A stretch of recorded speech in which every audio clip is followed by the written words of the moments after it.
Oui, mesdames et messieurs, la victoire est possible.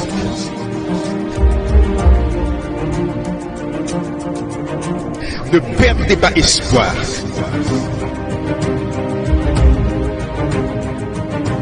Nous continuons d'avancer.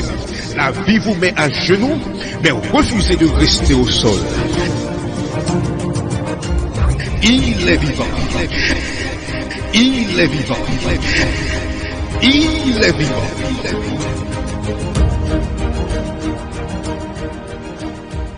Mesdames et messieurs, RJV vous présente votre conférence biblique Voici ton Dieu.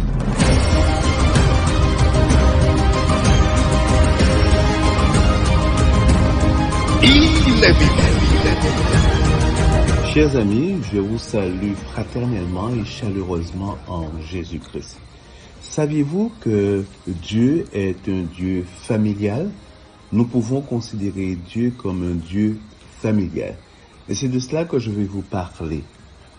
Prions ensemble. Éternel notre Dieu, que tu puisses nous conduire dans cette étude que nous avons pour découvrir comment tu es un Dieu familial. Alors que tu nous parleras, touche le cœur de chacun d'entre nous. Au nom de Jésus et pour ta gloire. Amen. Je vous disais donc que Dieu est un Dieu familial. Et pour pouvoir étayer mes propos, je vous invite à lire avec moi dans Matthieu 28, verset 19. Voilà ce que déclare la parole de Dieu dans Matthieu 28, verset 19. Allez, faites de toutes les nations des disciples, les baptisant au nom du Père, du Fils et du Saint-Esprit.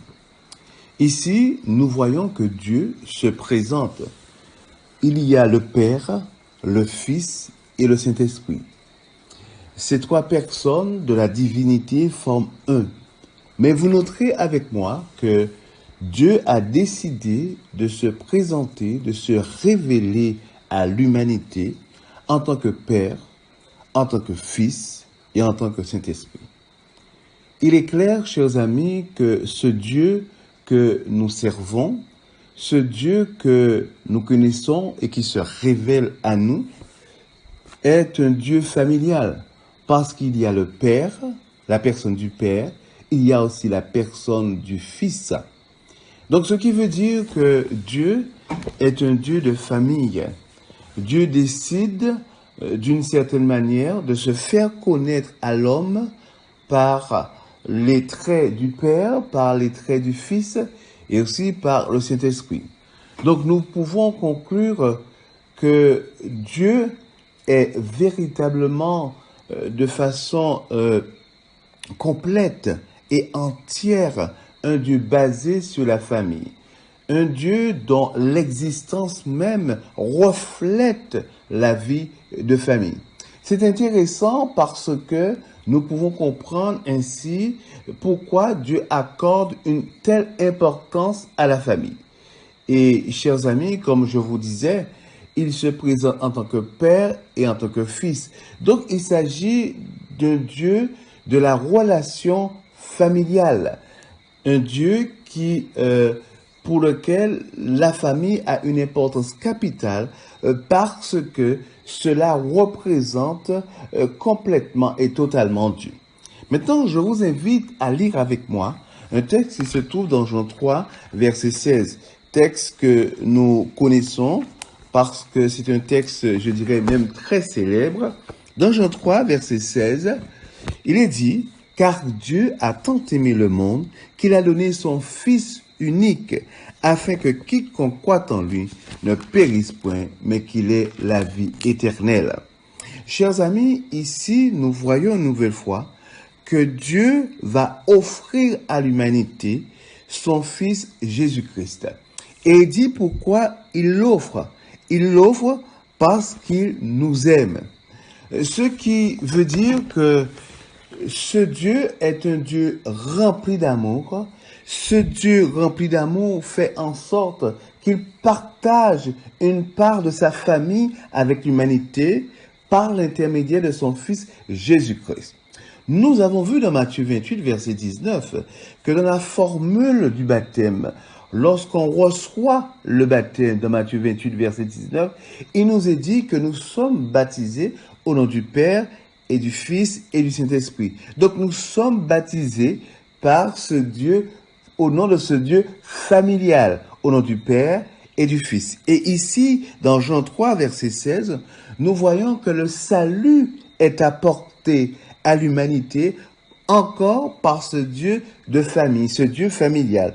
Parce qu'il s'agit bien du Père qui aime le monde et qui a tellement aimé le monde qu'il va offrir son Fils unique, dans le sens où le Fils qui fait partie de lui-même, dans le sens que le Père et le Fils sont un.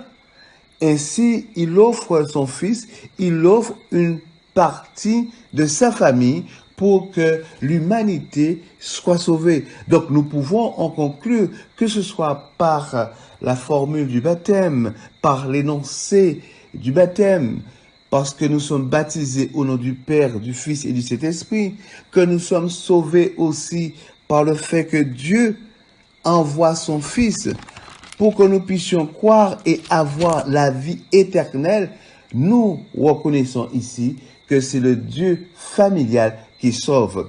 Chers amis, ce qui est encore plus intéressant pour montrer que Dieu utilise véritablement le vocabulaire de la famille pour se révéler et se faire connaître à l'homme et pour permettre à l'homme de réaliser que Dieu en lui-même repose sur la famille. Dieu en lui-même révèle la famille. Dieu en lui-même valorise la famille. Dans le texte qui se trouve dans Ésaïe 54, verset 5, voilà comment Dieu se présente. Il dit, « Car ton Créateur est ton époux, l'Éternel des armées est son nom, et ton Rédempteur est le Saint d'Israël. Il se nomme Dieu de toute la terre. » Et voilà encore une représentation, une révélation, une manière pour Dieu de se faire connaître. Il dit que ton Créateur est ton époux.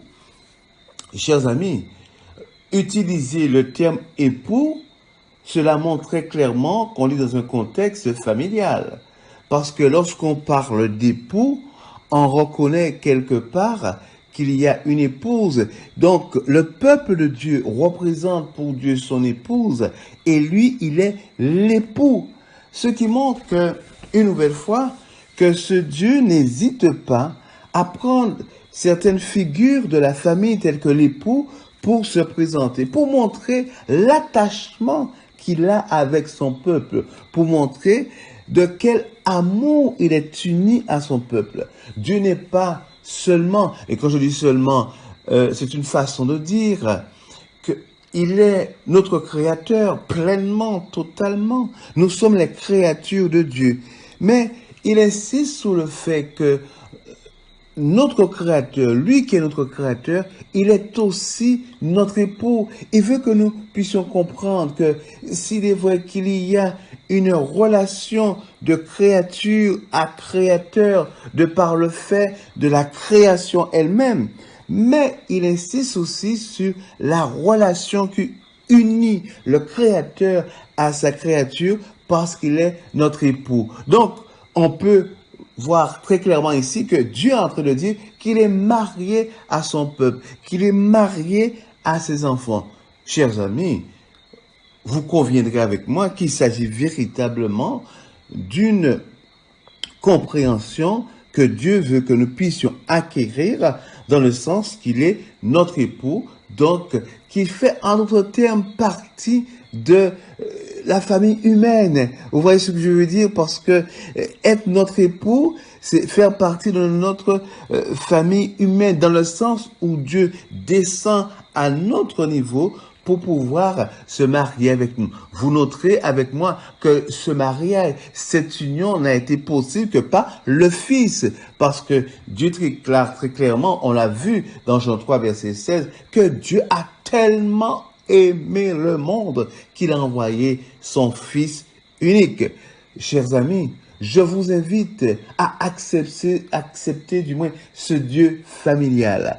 ce Dieu qui se présente comme un Père, ce Dieu qui est venu sur la terre par l'intermédiaire de son Fils Jésus-Christ pour nous permettre de découvrir encore l'abondance de l'amour de Dieu. Ce Dieu, chers amis, qui se présente aussi comme un époux pour montrer à quel point il est uni à nous.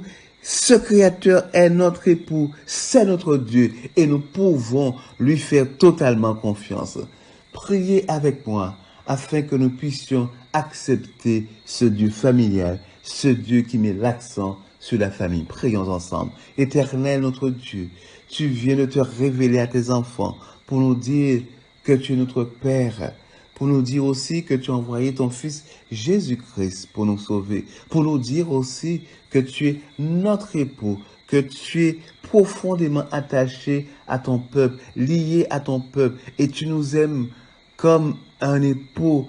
Merci Seigneur de te révéler à l'humanité en tant que Dieu familial. Merci. Et nous voulons te recevoir pleinement dans notre vie. Que ton nom soit béni. Amen. C'était votre conférence biblique Voici ton Dieu. Si vous avez besoin d'un éclairage, si vous voulez connaître davantage, si vous avez une question, l'équipe Voici ton Dieu est à votre disposition. N'hésitez pas à nous contacter par WhatsApp ou SMS au 06 94 233 352 06 94 233 352 ou alors par mail à évangiledevie.bible@gmail.com évangiledevie.bible@gmail.com. Nous vous remercions de votre écoute et à bientôt sur RJV. Tu cherches ton chemin, le cœur brisé, déchiré et découragé.